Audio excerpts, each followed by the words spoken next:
Hello, and welcome to Day by Day True Crime Stories, the podcast where we explore a different crime or justice milestone from this day in history. I'm your host, Kona Gallagher, and today is May 23rd. On this day in 1934, the infamous outlaw duo Bonnie Parker and Clyde Barrow met their end in a hail of bullets on a rural road in Bienville Parish, Louisiana. Their deaths marked the culmination of a 2-year crime spree that had both captivated and terrorized the American public during the Great Depression.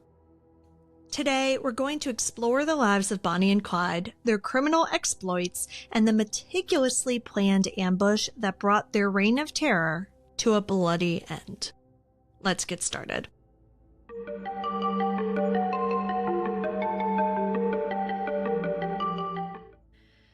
Bonnie Parker and Clyde Barrow were two of the most notorious criminals of the early 20th century.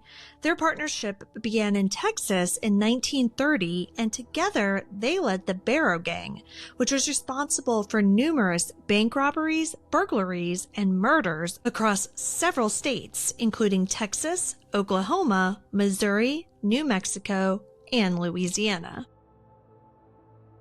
Their exploits captured the attention of the American press and its readership during what is occasionally referred to as the Public Enemy era between 1931 and 1934. The couple's notoriety was fueled by sensationalized media coverage, which often romanticized their crimes and depicted them as modern-day Robin Hoods.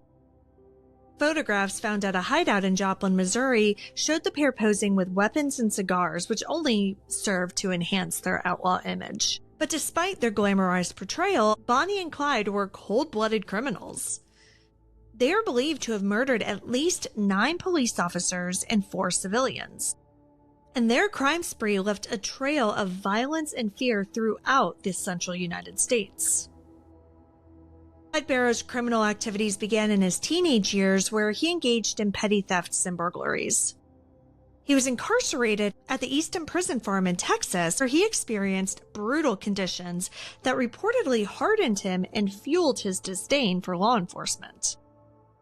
After his release in 1932, Clyde escalated his criminal activities, but vowed to never return to prison.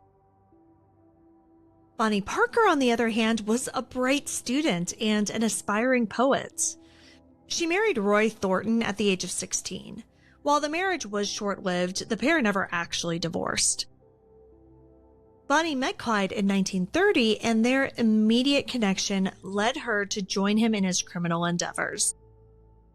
The Barrow Gang, which included members like Clyde's brother Buck Barrow, Buck's wife Blanche, W.D. Jones, and Henry Methvin, became infamous for their daring robberies and violent encounters with law enforcement. They often targeted small banks and rural stores, and their ability to elude capture made them legendary figures during the Great Depression. Their criminal activities and the public's fascination with their exploits eventually led to increased efforts by law enforcement to apprehend them, culminating in their deaths by police ambush in a police ambush on May 23, 1934. By early 1934, law enforcement agencies were under immense pressure to apprehend Bonnie and Clyde. The Texas Department of Corrections hired former Texas Ranger Captain Frank Hamer to track down the duo.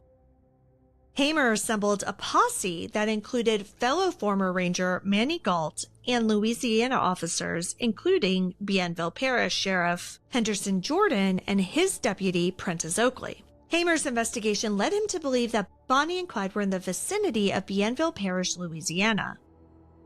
He discovered that the couple was planning to visit the family of Henry Methvin, a member of the Barrow Gang. Hamer coordinated with Methvin's father, Ivan, to set a trap.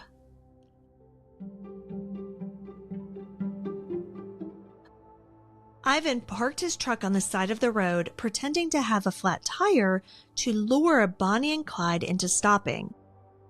On the morning of May 23, 1934, at approximately 9:15 a.m., Bonnie and Clyde approached the ambush site on Louisiana State Highway 154. As their Ford V8 slowed down near Ivan Methvin's truck, the posse opened fire. Deputy Oakley fired the first shot, hitting Clyde in the head and killing him instantly. But it didn't end there. The officers continued to fire, unleashing a barrage of bullets that riddled the car and killed Bonnie as well. In total, the posse fired approximately 130 rounds during the ambush. The ambush was so sudden and intense that Bonnie and Clyde had no opportunity to return fire. Clyde's right hand was still gripping the stock of his Browning automatic rifle, and Bonnie's pistol hand was shredded by the first salvo, with her blood-soaked weapon falling onto the seat beside her. The ambush and killing of Bonnie Parker and Clyde Barrow marked the end of a 2-year crime spree that captivated the American public during the Great Depression. Their deaths were met with a mix of relief and morbid curiosity. In the immediate aftermath, the bullet-riddled Ford V8 in which they were killed became a macabre symbol of their demise. The car, still stained with blood and riddled with bullet holes, was towed to Arcadia, Louisiana, where it was displayed to the public. Thousands of onlookers gathered to view the vehicle and the bodies of the infamous duo. The public's fascination extended to their funerals. Bonnie Parker's funeral in Dallas, Texas attracted an estimated 20,000 people, while Clyde Barrow's funeral was attended by a similarly large crowd. Despite their close partnership in life, however, Bonnie and Clyde were buried separately. Bonnie's mother refused to allow her daughter to be buried alongside Clyde because she blamed him for leading her into a life of crime. Bonnie was interred at Crown Hill Memorial Park in Dallas, while Clyde was buried at Western Heights Cemetery in the same city. In recent years, there have been efforts by their descendants to have them reinterred together, but these attempts have been unsuccessful. The ambush site near Gibbsland, Louisiana, has since become a point of historical interest. A stone marker commemorates the location where the couple met their end. Additionally, the Bonnie and Clyde Ambush Museum in Gibbsland houses artifacts and exhibits related to their lives and deaths. And as we all know, the legacy of Bonnie and Clyde has endured in American culture. Their story has been romanticized in numerous books, songs, and films, most notably the 1967 film Bonnie and Clyde, starring Warren Beatty and Faye Dunaway. While the film definitely took some creative liberties, it cemented their status as iconic figures of American folklore.